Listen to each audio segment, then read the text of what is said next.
your screen turns red.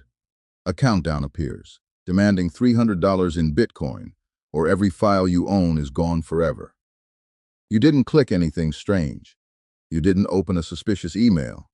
You just turned on your computer, like you do every morning. At that exact moment, the same thing is happening in 150 other countries. This is May 12th, 2017, and what you are watching is the fastest spreading ransomware attack the world had ever seen. Let's slow this down. Ransomware is a kind of malicious software. It doesn't steal your files and run. It locks them. It scrambles every document, every photo, every spreadsheet into unreadable noise, and then it holds the key hostage. Pay us, it says, and maybe you get your life back. The name of this one was WannaCry, and within hours it had reached an estimated 200,000 to 300,000 computers across the planet. Hospitals, factories, train stations, phone companies, government offices, all watching the same red screen, all watching the same countdown. Now here is the part that should stop you. Nobody had to open a bad file for this to spread. WannaCry was not just ransomware. It was a worm. A worm is malware that copies itself from machine to machine on its own, with no human help. One infected computer on a network could reach out, find its neighbors, and infect them too. Then those computers reached out to their neighbors, and so on, like a fire that lights the next building by itself. So how did it move? Through a flaw in something called SMB. SMB stands for Server Message Block. It's the ordinary system Windows computers use to share files and printers across a network. Useful, invisible, everywhere. But this particular version had a weakness, a crack in the wall, and WannaCry knew exactly how to slip through it. To slip through, it used a tool called EternalBlue, and this is where the story turns strange, because EternalBlue was not built by criminals. It was built by the National Security Agency, the NSA, one of the most powerful intelligence agencies in the world. EternalBlue was a cyber weapon, a precise tool designed to break into Windows computers through that exact SMB flaw. A digital skeleton key, kept in a vault, meant to be used quietly and only by them. But in early 2017, that vault was opened. A group calling itself the Shadow Brokers leaked a collection of the NSA's hacking tools onto the open internet. EternalBlue was among them. A weapon designed by a government to break into computers was suddenly available for anyone to pick up and use. And someone did. Now, you might be thinking there should have been a defense, and there was. Microsoft had seen this coming. In March of 2017, 2 months before the attack, they released a security patch. Its name was MS-17010. Think of a patch as a small repair, a bandage placed over the crack in the wall. Install it, and EternalBlue could no longer get through. The fix existed. It was free. It was ready. So why did the attack still work? Because countless machines were never patched. Updates get postponed. That little prompt asking you to restart gets clicked away, again and again. Old systems in hospitals and factories run software that can't easily be touched without shutting everything down. So the crack stayed open on machine after machine after machine. The bandage was sitting right there. Nobody put it on. And on May 12th, the fire found every unpatched door at once. Picture a hospital in the United Kingdom, the National Health Service, the NHS, the system that cares for tens of millions of people. Screens across its hospitals go red. Patient records lock. Appointment systems freeze. Some hospitals have to postpone operations. Ambulances get diverted. Doctors fall back to pen and paper.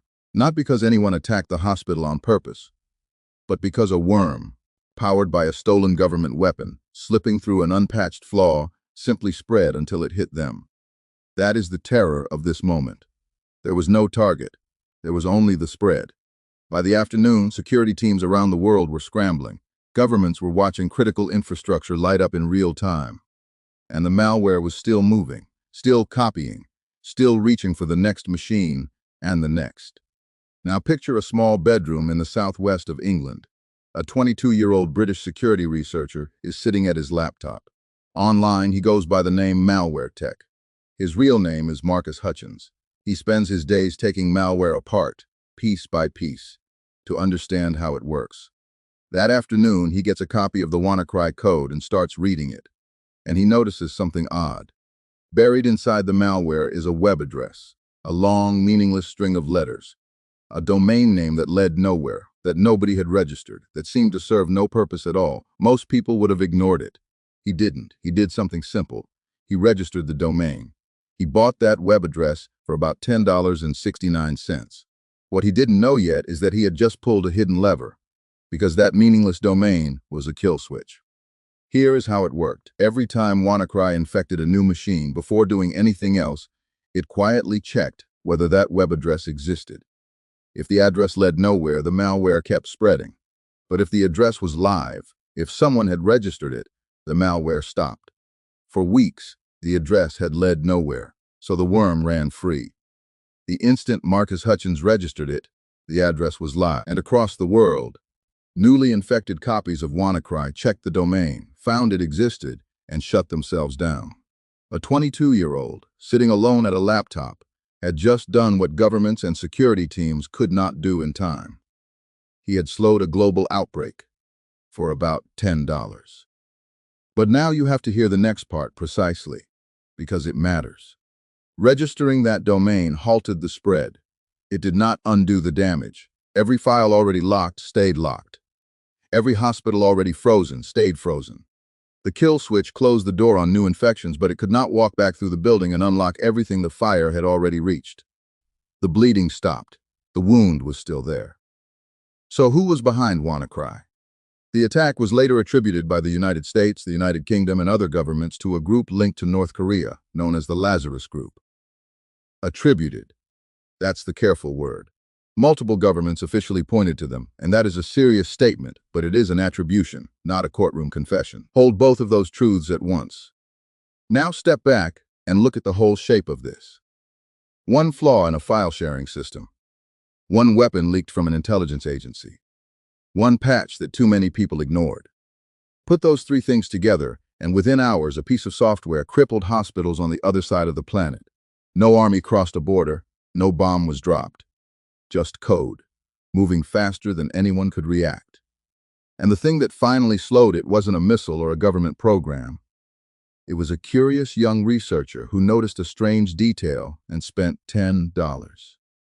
So what does this have to do with you? Look at your own computer. Somewhere on it, right now, there is probably an update waiting.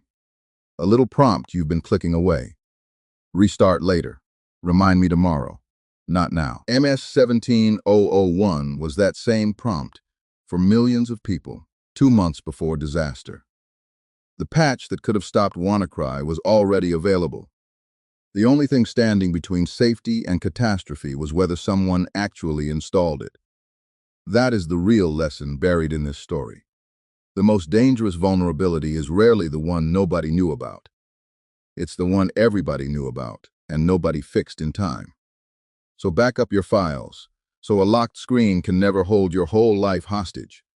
And the next time your computer asks to update, don't click it away. Because somewhere out there, another crack is waiting to be found. Another tool is waiting to leak. And the only thing that decides whether it reaches you is a bandage you were always free to apply. Your screen doesn't have to turn red. You just have to stop clicking the update away.